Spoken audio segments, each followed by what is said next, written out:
Assalamu alaikum wa rahmatullahi wa barakatuh, brothers and sisters. Firstly, on behalf of the Islamic Center of Kuwait, I would like to welcome you all tonight on this really important evening with Sheikh Assim and Hakeem. The Islamic Center of Kuwait would like to thank Sheikh Assim and Hakeem for accepting to deliver a lecture today and the Q&A session. And inshallah, tomorrow we will be delivering a Jummah khutbah. This will be held in Masjid Uthman in Kuwait City, and it is next to the Kuwait Parliament. It's a white color mosque next to the Kuwait Parliament. Masjid Uthman, Kuwait City. We will be delivering the Jummah khutbah over there, inshallah. Without any further ado, we would like to start the Q&A session. The questions were asked online. We had put up a form and a lot of brothers and sisters responded, and we have the questions with us. I will ask the questions and inshallah the Sheikh will respond. In sign language? I don't have a microphone. We didn't set up the Sheikh's mic, so... If it's sign language, Yes. If you understand sign language, sorry, Sheikh. Yep. Okay, we'll start with the first question, inshallah. The first question is, Assalamu alaikum, Sheikh. Can you please draw a clear line between ghibah or speaking badly of a person in his absence and criticizing a person who is in an official position or an organizational leader? Is criticizing an organizational leader or the official person, is it permissible to criticize them? بسم الله الرحمن الرحيم الحمد لله والصلاة والسلام على رسول الله وآله وصحبه ومن اهتدى بهداه أما بعد. It was the Prophet عليه الصلاة والسلام who identified what is ghibah when he said ذكرك أخاك بما يكره. Ghibah is to mention your brother with something he hates. So when one of the companions objected and said, what about if my brother is as I have mentioned him? So I said he's short and fat, and he is short and fat. I said he is stingy, and he's very stingy. The Prophet said, this is ghibah, this is backbiting. When you say what is accurately describing him, which he hates people to delegate among themselves in his absence. But if you accused him of something that is not in him, this is slandering. فَقَدْ بَهَتَّهُ. You have slandered him, which is a combination of ghibah and lying, which is even worse. So it doesn't matter Islamically whether he's a government official or not. It's the same sin. Worldly, it matters because he's going to throw you in jail. He's going to take your money. He's going to extradite you out of the country. He would do evil things. He's an official. What, are you crazy? So what is the benefit of it? There is no benefit except that it cools your heart a little bit when you vent. When you say, oh, this ruler did this, did that, may Allah curse him, may Allah break him, may Allah... Then what? Is there anything going to change? Nothing. Only thing that will change is the amount of hatred of you created in people's hearts towards him, which is not beneficial. Believing in the day of judgment, this man will suffer. Do you want me to swallow it or? It's okay. Okay. Because it's becoming too intimate. Anyhow, so this is not permissible. Now, ghibah becomes permissible in necessities. Someone who is going to a scholar, quote unquote, who's not a scholar, who's deviant, who's a man of innovation, who has corrupt aqidah. And the brother is naive, he doesn't know. So I have to go up and tell him, Akhi, this guy is a deviant innovator, he has corrupt aqidah, don't go to him. The brother said, Ya Akhi, don't backbite. I said, no, this is not backbiting. This is to clarify and to warn. Similarly, someone comes to me and says, brother so-and-so has proposed to my sister. Do you think we should give him in marriage? And I know the brother is a womanizer till date. Or he does drugs. or he is having something that would not make people want to give him in marriage till date.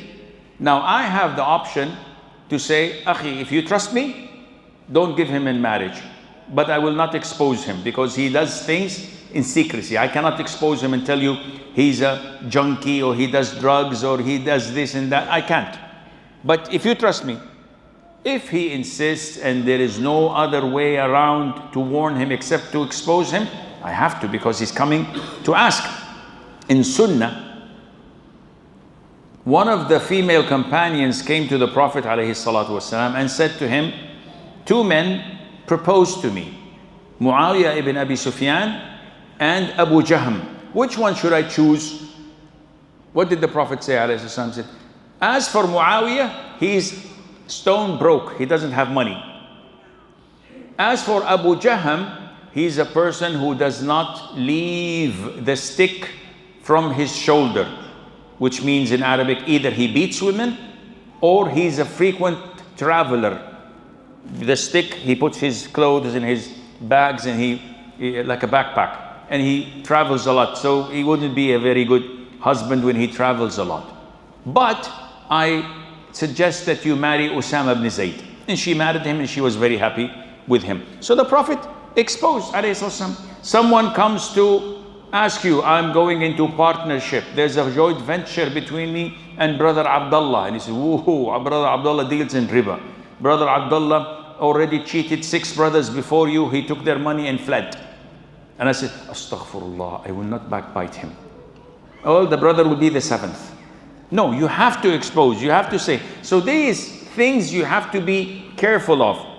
Sometimes it is not backbiting if it's a form of identification. So do you know Sheikh Assim? Which one? The one with the big nose. Oh yeah, I know, he's funny, man. Okay, oh, I'm a big nose, I have to do something about it. This is a form of identification. Do you know Ahmed? Yeah, the short man? No, I'm talking about the tall guy. Okay, I know him. You know Abdullah, the fat one. This is not to backbite, this is to identify. And this is found all the books of hadith. Al-A'sha, Al-A'raj, Al-A'ma, and so on. They describe people. In the hadith of the Salah, when the man said, O Prophet of Allah, is the prayer shortened into 2 or you forgot? And his name was nicknamed as Dhul Yadayn, the man with the 2 long arms, because he had 2 long arms. So this Prophet said, what did Dhul Yadayn say? He described him of having 2. The man did not say, Sheikh, you hurt me. You insulted me by calling me this name. No, this is a form of identification and it's pretty normal, inshallah, and I hope this answers your question. Before we move to the next question, there's a silver taho on the right hand side of the masjid which is blocking some cars. Please, if you could move it to Zakat. The next question is, I am working in an Islamic bank and it has been acquired by another bank. I may lose my job and I have got an offer from a non-Islamic bank. Should I join the non-Islamic bank? Please advise. Allah says in chapter 5, Surah Al-Ma'idah, وَتَعَاوَنُوا عَلَى الْبِرِّ وَالتَّقْوَى وَلَا تَعَاوَنُوا عَلَى الْإِثْمِ وَالْعُدْوَانِ.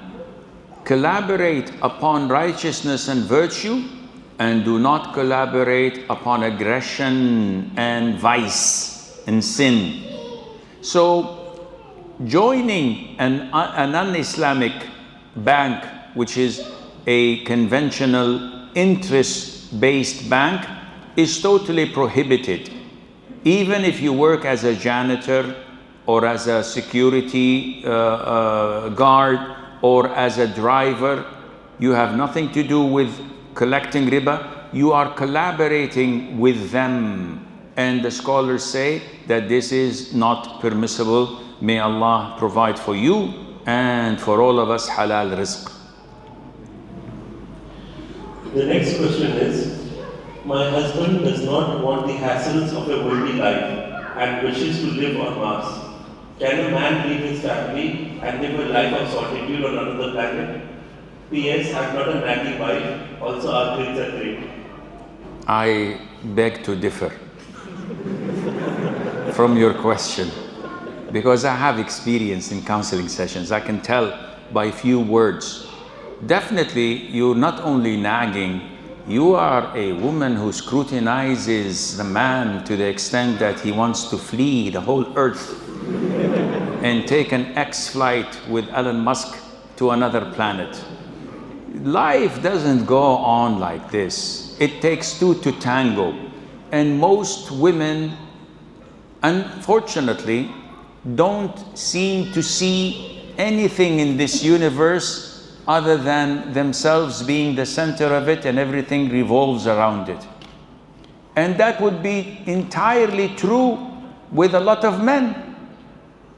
So a lot of men also think that the whole universe revolves around them, and the women should only do what Simon says. Stand on one foot for half an hour, and now jump. What is this? She's my wife. She's obliged to obey me. And the wife thinks, no, he has to do this, he has to do that. Where are my rights? Okay, we will give you your rights, but where are your obligations and responsibilities? What do you mean? You're obliged to do the following list. Have you done anything of it? No, but he didn't do any. Okay. Now, who came first? The egg or the chicken? We can spend hours without end debating, but we will not go anywhere. And at the end, one of us will go to Mars. So again, you have to come down to earth and speak and communicate with your spouse to identify the problem, to put the pros and cons of your spouse on the scale and see what overwhelms. And then accept, if the pros overwhelms the cons, the good things in them, and try to overlook the bad things. Nobody is perfect except the Prophet Muhammad alayhi salatu wasalam.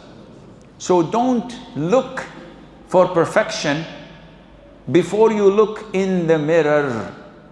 And if you look in the mirror, you will look for another planet as well. And Allah knows best.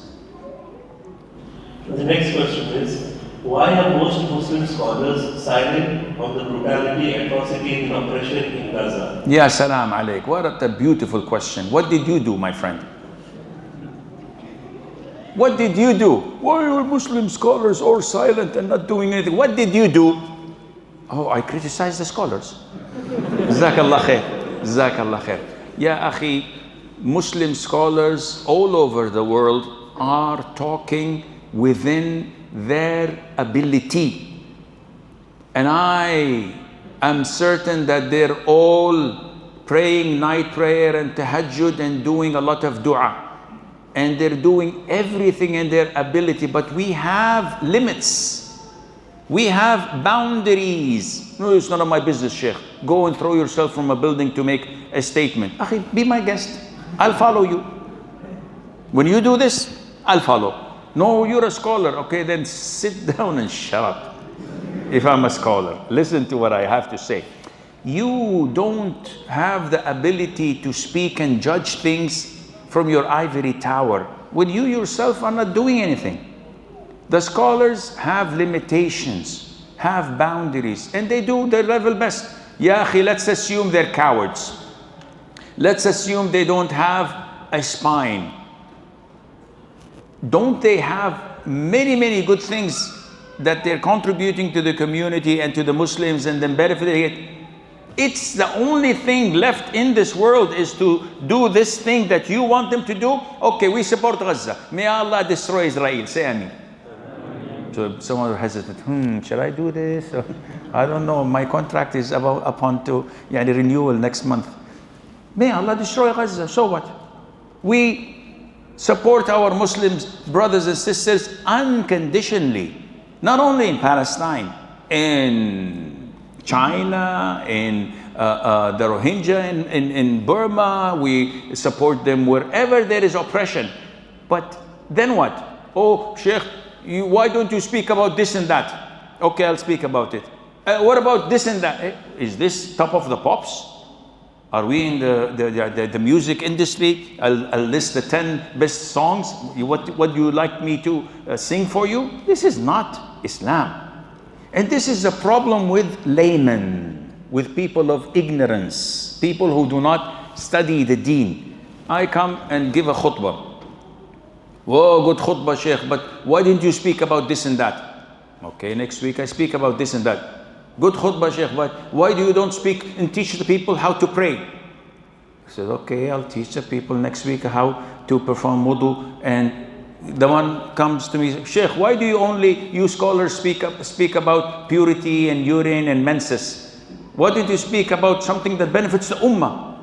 Akhi, how many topics do I have? Gazillion. How many khutbah do I have? 54 a year. And if you look at my track record of 37 years of khutbah, alhamdulillah, before I retired last year, you will find that I've covered everything almost. Still, every khutbah, at the end, someone comes to me and says, Sheikh, why did you speak about this? So I speak about this next week. Sheikh, why didn't you speak about the seerah? We don't know the Prophet, so I speak something about the seerah. I said, Sheikh, this is all what you do, Sufi stuff. Talk about politics. I speak about politics. And then another says, Sheikh, you are Khawarij, you're doing this and that. Speak about Tahara. I speak about Tahara. Back again to menses and postnatal bleeding. Or call Elon Musk and go to another planet. Maybe they will establish a new masjid. This is not how it is done. Islam is so huge, so big, but when you come with the intention of criticism, I don't want to learn, I want to criticize the speaker. I don't like his voice. I don't like how he looks. I don't like his Arab attire. I don't like his accent. I don't like this. You will never learn. When you come to the khutbah with the sole purpose of criticizing, wallah, you will not ever learn. Maybe you will not even enter Jannah. A'udhu billah. Why? Because your intention is not for the sake of Allah. Your intention is to criticize. No, come to benefit, even if the man giving khutbah or leading the prayer is much, much less than you in knowledge. Because your objective is to learn and to get closer to Allah, even if a child comes and gives you advice. You learn it and you benefit from it. And Allah knows best. The next question is it allowed to wed a woman committed zina which resulted into pregnancy? Is it allowed to do what?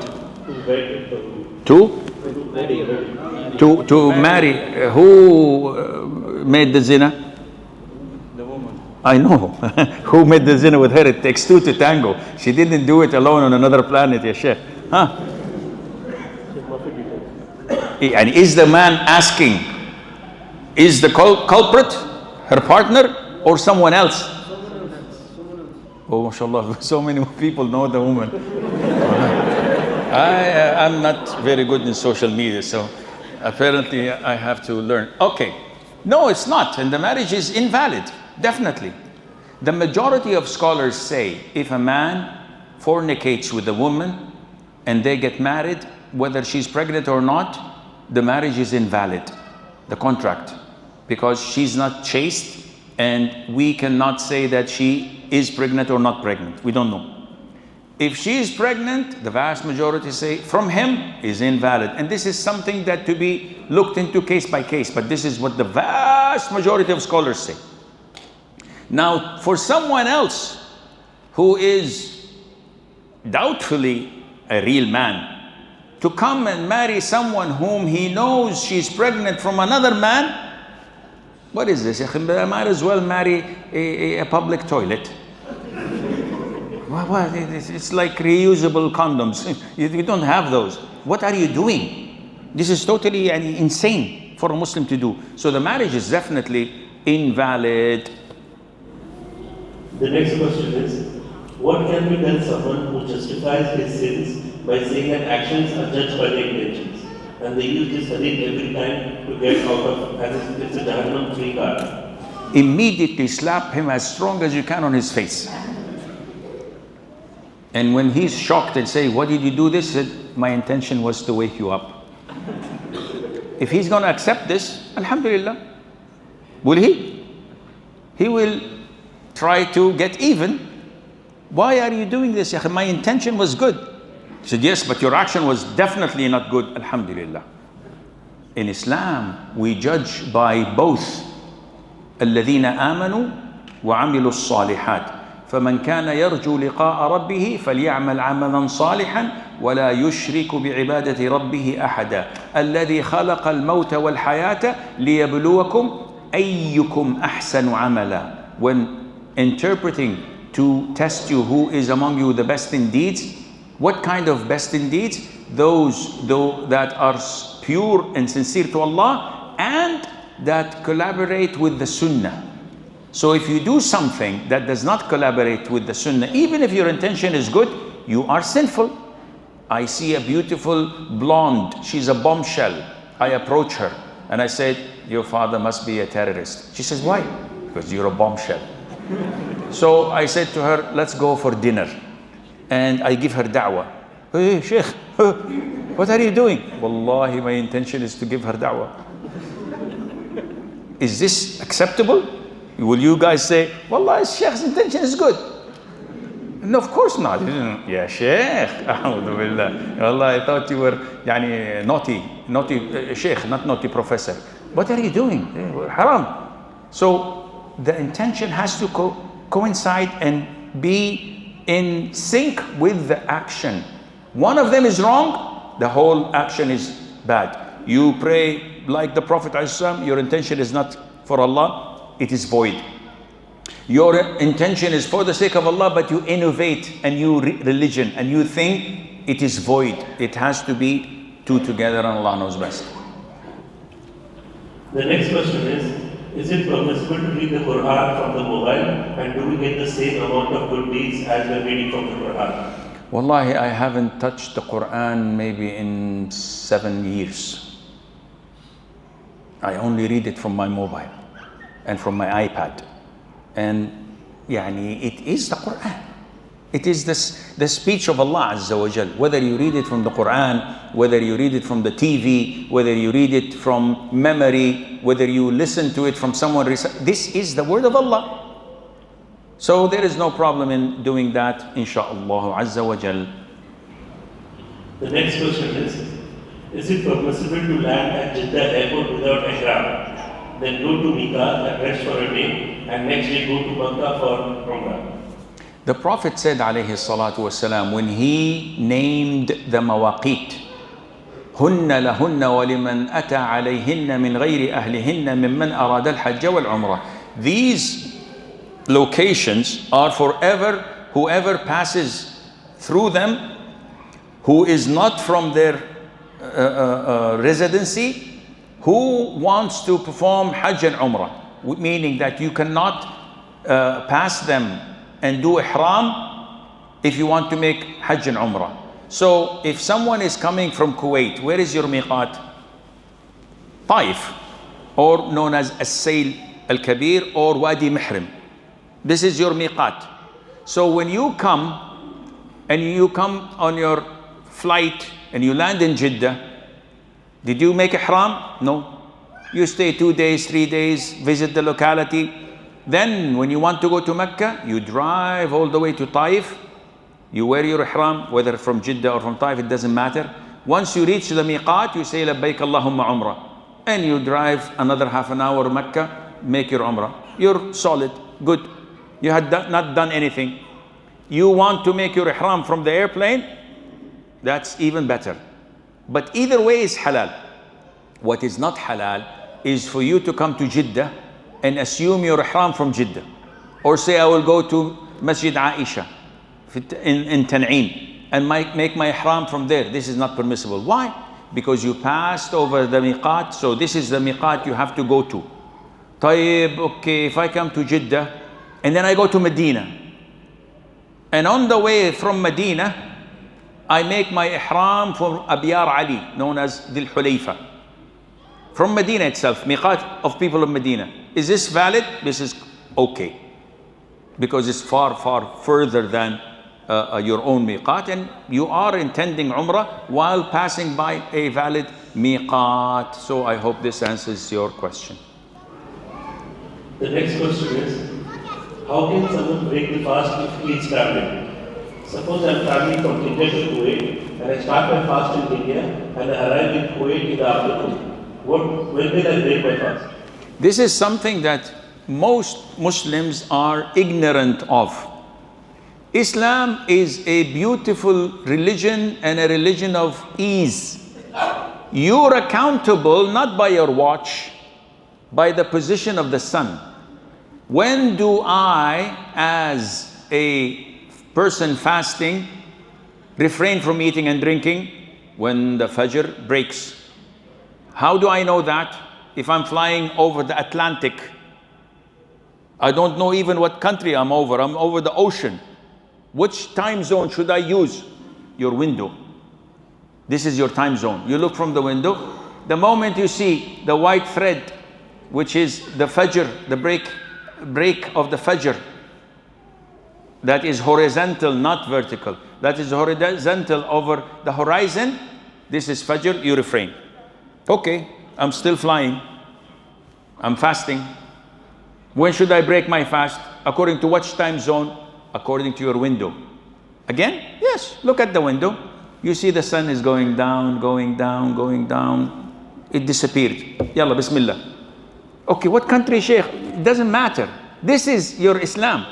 Likewise, your Maghrib, your Dhuhr, your Asr, your Fajr, all your prayers are done by looking, regardless whether you are on the other planet of the sister or you are on whatever. This is Islam. It's not related to watch or your app or your time zone. It's related to the sun. And Allah knows best. The next question is, sometimes while offering salah, I happen to forget the number of rak'ah. What should I do in this situation? Should I continue or restart? It depends. If you are suffering from this in every single salat or every day, this means that shaitan is messing up with your head. Most people who suffer from this illness on daily basis, they know what they prayed, but shaitan comes to the 5%, maybe it's not fourth rak'ah, maybe it's third. Ya akhi, wallahi, deep down, I know it's 99.99% I've prayed for. But this is something that is, scratching me from inside. I don't know what to do. Ya Allah, let us add one rak'ah. This is shaitan. But if it's normal, no, every day I'm fine, I have no issues. Once every blue moon, seriously, I am lost, I'm confused. 3 or 4. In this case, the Prophet says, alayhi salam, to those who have it once every blue moon, disregard the doubt. Where is the doubt? I'm doubtful whether I prayed 3 or 4. Where is the doubt? The fourth. Because 3 I'm certain I've prayed. But the doubt is whether I prayed the fourth or not. Disregard the doubt, number 4. And add another rak'ah. And then prostrate for forgetfulness before the salam. And that is concluding your prayer. So I hope this clarifies it a bit. The next question is practicing or learning yoga forbidden in Islam? Yes, it is, because yoga is based on Buddhist, Hindu traditions. So, and they're facing the sun in some postures, and they have these worshipping other than Allah Azza wa Jal in this kind of sport, though the stretching is good. So if you can have a routine of stretches that has nothing to do with yoga or the name or the practice, there's no problem in stretching. It's good for your muscles. But when you say, well, I'm going to my yoga class, this is my yoga mat, this is my yoga pants, and you have the same postures and facing the sun at certain names and pauses and the likes, this is totally haram. The next question is wearing a taweez or amulet with only Quranic verses shirk? The vast majority of scholars say that this is a means of shirk.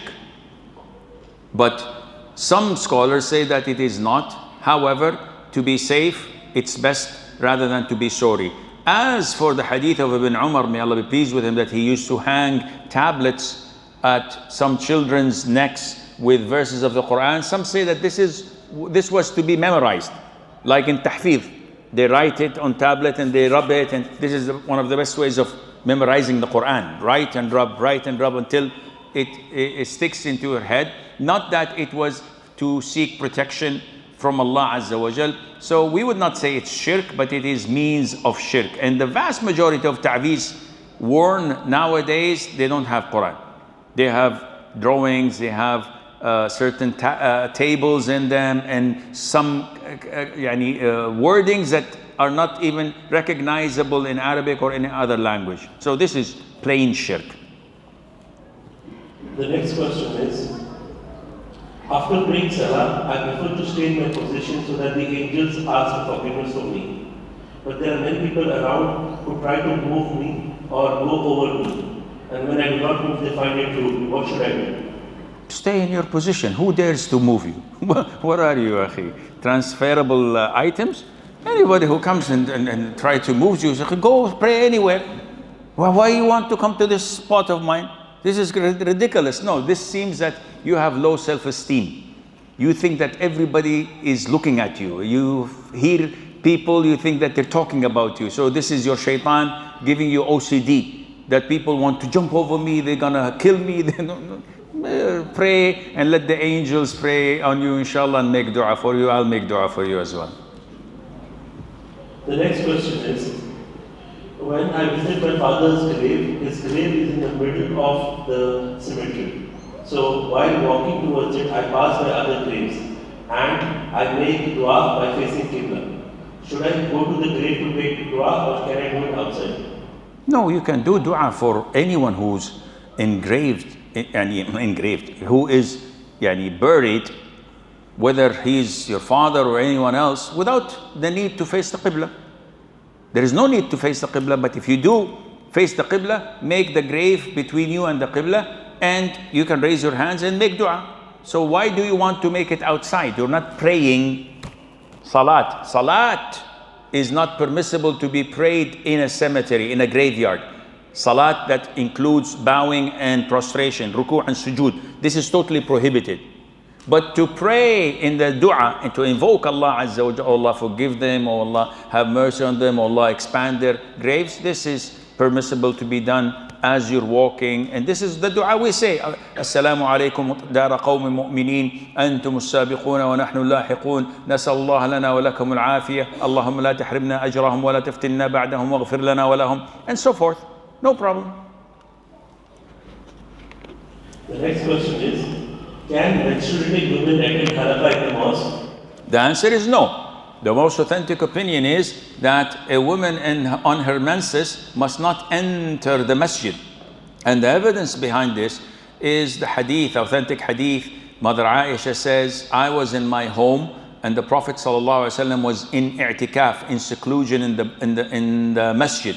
And the house of the Prophet ﷺ was adjacent to the masjid, and there was a door where he can go in and out. So he asked for something, that she would hand him that thing. So she said, O Prophet of Allah, I'm on my menses. The Prophet said, I know you're on your menses. Your menses is not in your hand. You're just going to insert your hand to the masjid and hand it to me, which means that he told her that your body is not to enter the masjid, but not your hand. Your hand is fine, and Allah knows best. The next question is, this question may seem stupid, but I know that Allah created human beings to worship Him. But why did Allah need us to worship the humans and jinns? Why do Allah needs us to worship Him? I understood the first question. The devils and the jinns, what was it? Yeah, why did Allah create us to worship Him? Why does He need us to worship Him? Why does Allah need us to worship Him? Allah doesn't need us. And He doesn't need us to worship Him. He created us and the jinn to worship Him. And the jinn includes the devils and Satan and Iblis and everybody else. So Allah created both of us to worship Him and gave us the choice to do so. And He doesn't need us. If He gather all of us and toss us in hellfire, no problem. If He annihilates us all and does not resurrect us, nobody is going to have the power and authority to question Allah. Why did you do this? Why didn't you do that? So He is doing us a favor by creating us and by giving us all these luxuries in life, and after death He puts us in paradise for eternity. Who's winning? We are. So Allah doesn't need us, but at the same time Allah is not questioned. Why did you do this? Why didn't you do it in another way? Nobody has the power to do this because He's the owner. If I take 1 dinar of my pocket and burn it, you don't have the right to complain. Say, Sheikh, why are you doing this? None of your business. It's my dinar. I do with it whatever I want. And Allah has the highest example of all. Allah does whatever He wants, though we trust that He is knowledgeable, that He's fair, that He's just, and that He's wise. Subhanahu Azza wa Jal. The next question is it permissible for two people from different countries to get married if they are Muslims? And what is the ruling if the parents do not agree? The first question, of course it is permissible to get married if they are Muslims. Whether they are from the same country or different nationalities, whether one is black and the other one is white, it doesn't matter. As long as they're Muslims, they can get married.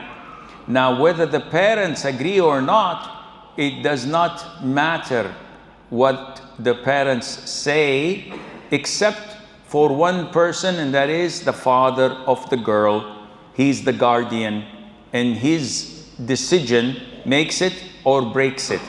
So if everyone on earth agree that these two get married and the father of the girl says no, there is no marriage valid.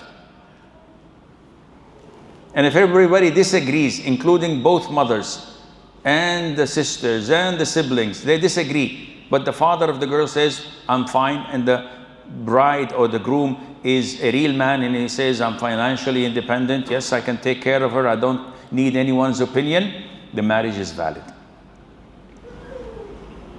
Is it allowed to take profits from fixed deposits in Islamic banks? If it is an real Islamic bank, yes. But real, quote unquote, capital letters, bold font, in red and 2 underline. Not everything is real Islamic banks. Nowadays, everything you just stick Islamic with it, it comes fine. You have Islamic art, Islamic music. In the last concert a month ago in Scotland, 3 Indonesian women came and played musical instruments in heavy metal, and they were hijabi. A band in Scotland playing heavy metal, and they were hijabis. What is this? Islamic heavy metal, Islamic rock. I don't know how they do it, but somewhere. Oh, subhanallah. So this is ridiculous. Tomorrow we will have Islamic belly dancing. Now how is this gonna be? It's Islamic, Sharia certified.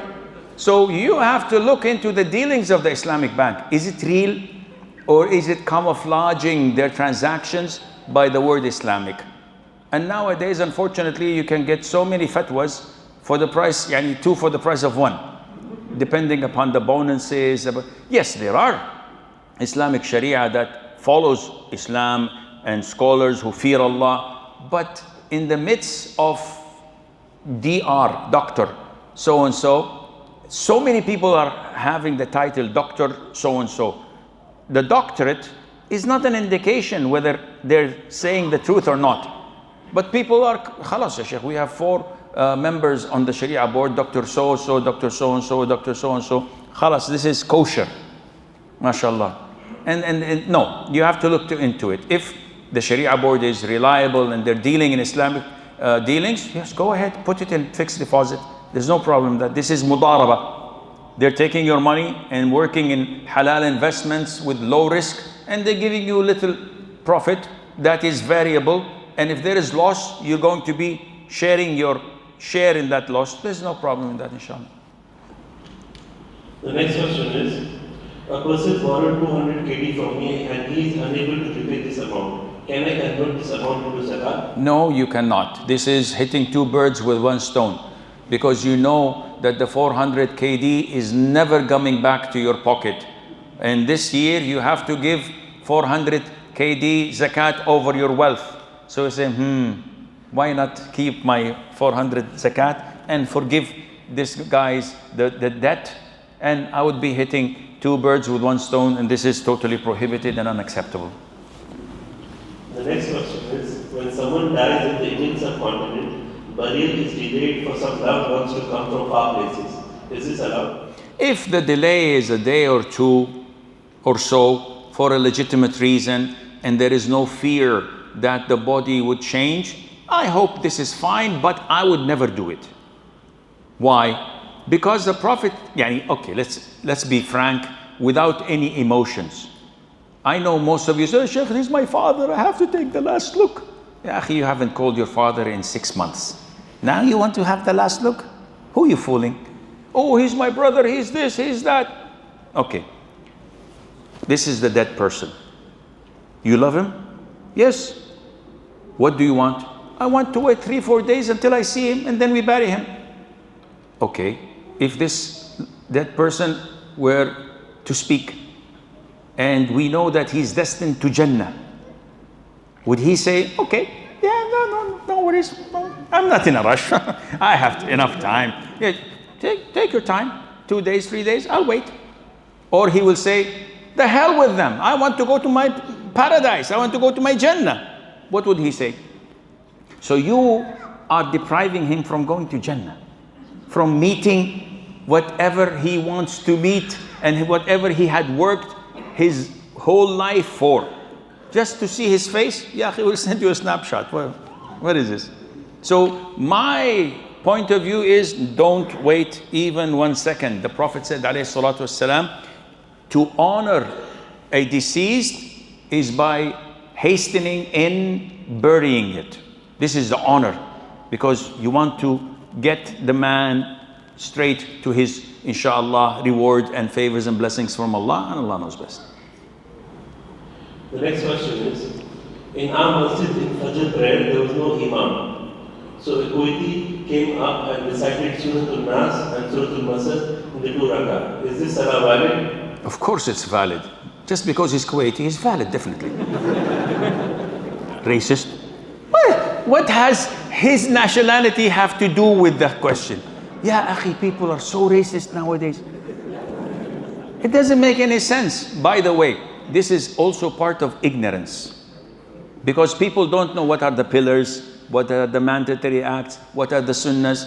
If a non-Kuwaiti comes and leads a prayer and reads only the Fatiha, whether in Maghrib or Isha or Fajr, only Fatiha, غَيْرِ الْمَغْضُوبِ عَلَيْهِمْ وَلَا الضَّالِّينَ, Allahu Akbar. The prayer is 100% valid. He didn't read anything after Fatiha. Yes, it is Sunnah. Not only that, the Prophet ﷺ in Hajj, in Mina, he recited in Fajr, إِذَا زُلْزِلَتِ الْأَرْضُ زِلْزَالَهَا, in the first rak'ah, and also in the second rak'ah, in Fajr. So, what did the guy do? He did right, and he recited the Sunnah, and there's no problem in the Salah at all. The next question is, are we allowed to deny the invitation of our relatives as they not accept the invitation? What kind of invitation? Make your question clear and not generic. Because now I have to explain. It would take time. If you said, are we obliged to answer the invitation of a wedding? This is a Shar'i invitation. Or a aqiqah, this is a Shar'i invitation. The answer would be, if there is no haram involved, like free mixing or listening to music or the likes, yes, you're obliged to obey and to answer. But if someone says, no, they just want us to have dinner, no, you're not obliged. Imagine how many invitations I get to dinner every night. Unfortunately, none. I hope we're having dinner tonight. But imagine as a sheikh, please come and have dinner with me. Come have lunch. And I said, I have to answer this. I would be really, no, this is not mandatory. The Shar'i invitation, nikah, marriage, or aqiqah, this is Sharia. You have to answer. unless there is a legitimate reason not to answer it, and Allah knows best. The next question is a little bit long. I am born in Kuwait and I am originally from Pakistan. My parents have fixed my marriage to my cousin in Pakistan and I am not agreeing to marry her. But my parents, because of society, are not allowing me to marry someone else. What should I do? And do the parents have the right to control even this in my life? You have to become a man. You're a wimp and you don't have a spine. No one on earth can force you to marry someone you don't want. And ask me, Sheikh, how many counseling sessions have you done with cousins? Gazillion. He married his cousin. She married her cousin. It was an arranged marriage. They didn't want to marry. She loved someone else and she was forced to marry her cousin. And after the marriage, she still thinks about him.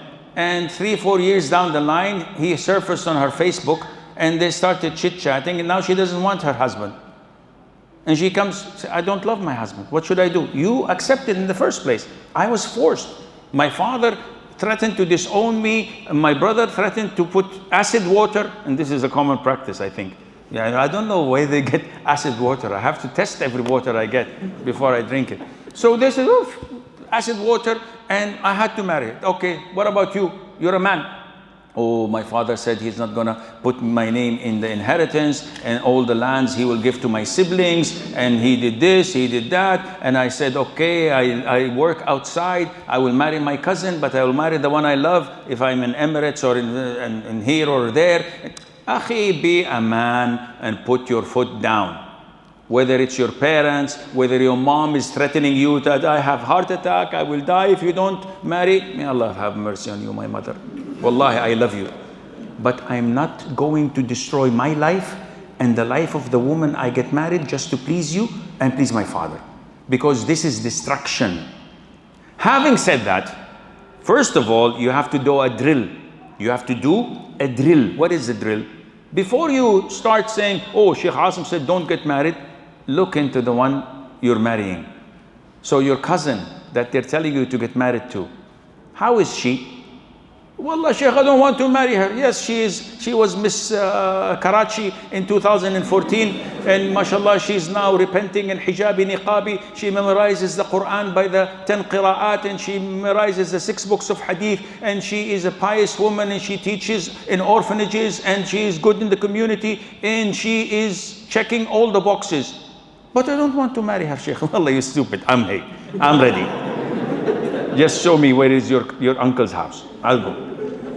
Someone like this you cannot miss. Don't be stupid just because your parents are forcing you to marry your cousin. If she checks all the boxes, where will you find someone like that? Likewise, look at your cousin if he's a man. Oh, Sheikh, he's mashallah hafiz, he's well respected, he's very kind to his sisters and to his mother, he's very fair, he has a good job, he's an engineer, he's building his own house, he has a lot of work in the community, and he's handsome, he's athlete, he does marathon every 2 years, and he plays so many sports. He's excellent. So, but Sheikh, I don't want to be forced to get married. You're stupid. He should not look at one like you, you ugly pig. With all due respect, I'm not talking to you, sisters. Don't get me wrong. I'm just generically speaking. So, if the one proposed checks all the boxes, go for it. Chance comes once in a lifetime. Wasting it just because of your arrogance, because of your defiance, but just because of this or that is not a smart thing to do. But you have to weigh the pros and cons, and Allah knows best. Last 2 questions. The next question is it permissible to offer dua while performing sujood in the fard prayer? The answer is yes, without any doubt.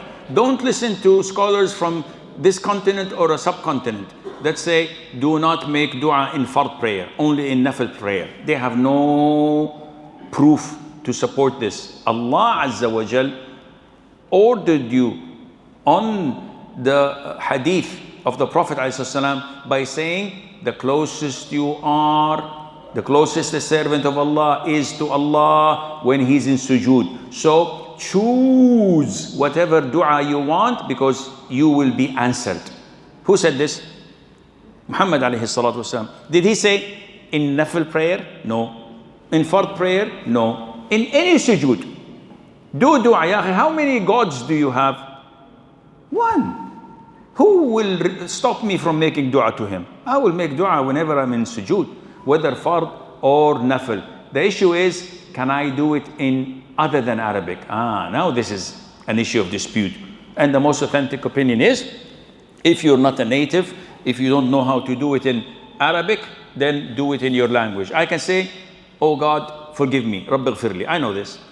But if I want to say, oh Allah, let me marry my cousin who lives in somewhere else and who checks all the boxes, I don't know how to do this in Arabic. So do it in your native language without any problem. وَلِلَّهِ الْحَمْدُ وَالْفَضْلُ وَالْمِنَّةِ. The next question was about making dua in a different language. The Sheikh already answered that. Zakallah khair, Sheikh, for your time. May Allah reward you for the best for the next. Zakallah khair to this audience for coming today and staying with us so late. Just before we leave, two announcements. The first one is, as I said earlier, Sheikh Assim al-Hakeem will be giving a Jama'at Khutbah tomorrow in Masjid Uthman in Kuwait City. And we have Al-Hikmah charity at the back, who are collecting donations for Gaza and other places. Please donate generously, and inshallah may Allah reward you all, and hope to see you at our future events. Jazakallah khair. وجزاكم صلى الله وسلم وبارك على نبينا محمد.